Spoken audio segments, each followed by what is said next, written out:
Hi guys, this is the rotating triangle in a magnetic field. I'll do this to write it. So here we have a magnetic field that is pointing out of the screen, and we have this loop that's gonna rotate like this. Is the loop. It's gonna rotate like this. Okay, it's rotating like this. We have the base, the height, they give us the magnitude of the magnetic field, they give us the resistance of this loop, they give us the period of this loop.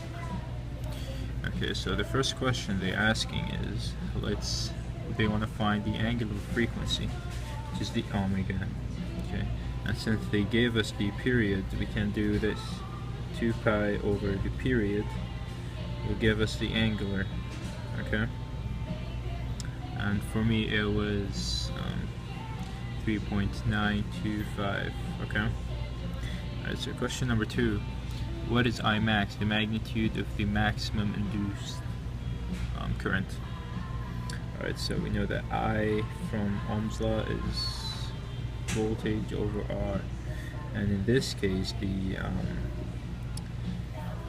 what does this call again? Damn it. It's the voltage, damn it. Anyway, it's we know that this one is the d phi over dt, right?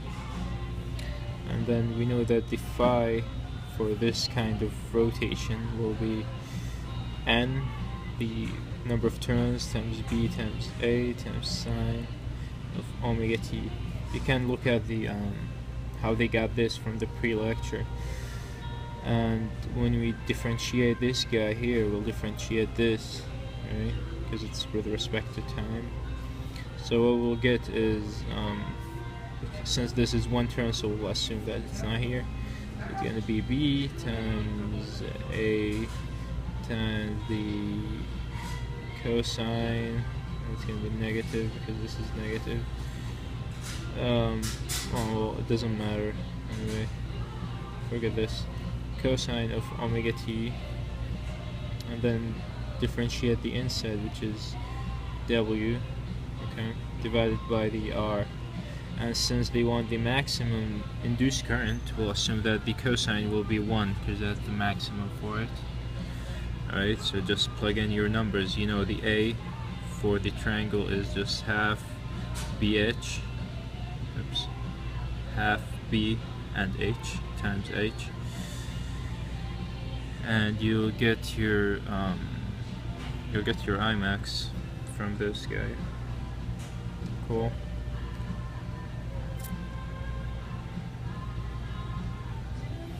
Alright, so question number 3. At time equals 0, the wire is positioned as shown. What is the magnitude of the magnetic flux at time equal t equal 1.6? So they want to find the magnetic flux.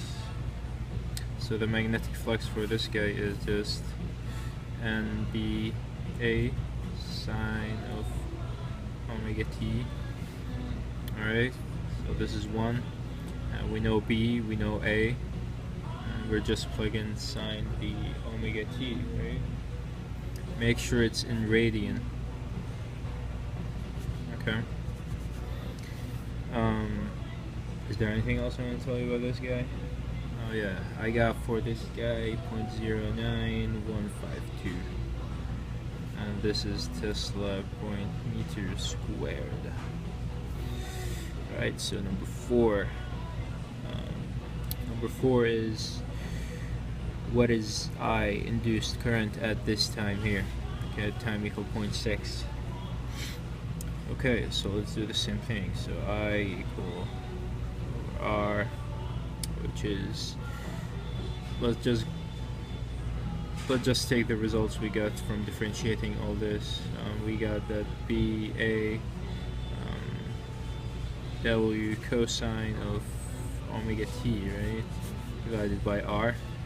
Now we're not looking for the maximum, so we're not looking for the maximum, so we'll plug in the numbers we have. This is 0.6, and we have the omega from number 1 here, right?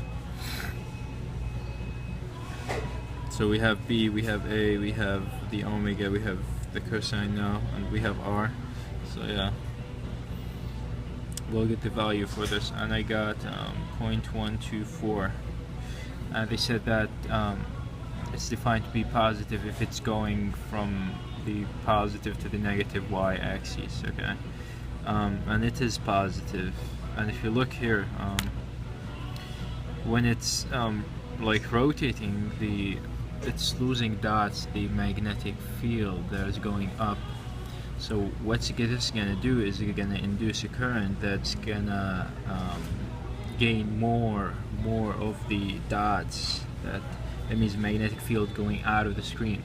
So to do that, we'll just need to curl our fingers with the current, and our thumb will be pointing out of the screen, which is what we want, because the loop hates the change in flux. So that's why it opposes or creates a magnetic field that is the same direction as the one that's losing it.